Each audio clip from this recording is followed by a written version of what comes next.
Okay, so when we train it in a vertical fashion, now that we're hitting more of the lats on this one, because even though we train the lats in some horizontal based rows, the lats do a lot more work in a vertical based fashion. But also you've got to ask a lot more muscle work from your lower traps as well, and your middle back works as a kind of like a stabilizer / supporting based muscle. So for this one, I'm only going to use the handle for this one, or neutral grip handle position. This one just gives you a better idea about how to set your shoulder blades into place. So from this one, when you get yourself sat down into a lat pull down position or even a pull up, the first key thing you want to make sure you do is get that scapular drop in.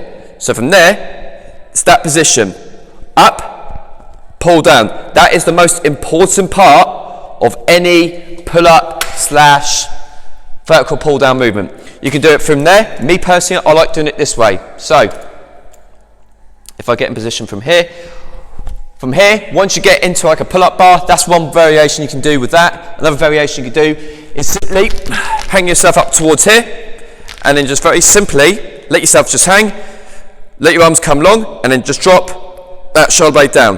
That is to set your shoulder blade or your scapula in place, so when you do your pull-up, your back muscles do a lot more work. Onto that.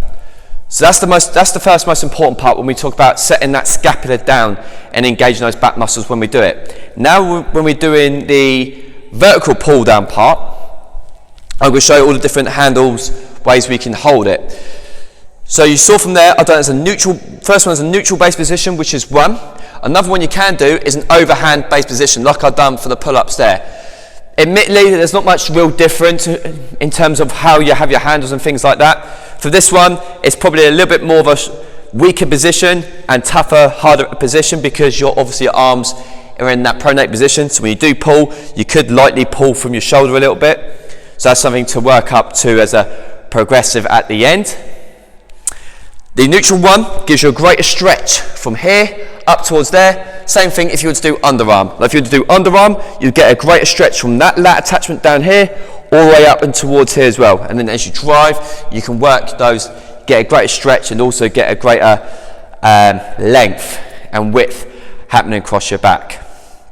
But admittedly, I would always start with probably like a neutral if you're not comfortable with how your shoulders feel and things like that, because when your shoulders are when your hands are in a neutral position, it's a bit more safer and a bit more easier to do. And then as you want to progress through, you can go for over, but just bear in mind with the overhand grip and underarm, you might have to dictate the weight around a little bit.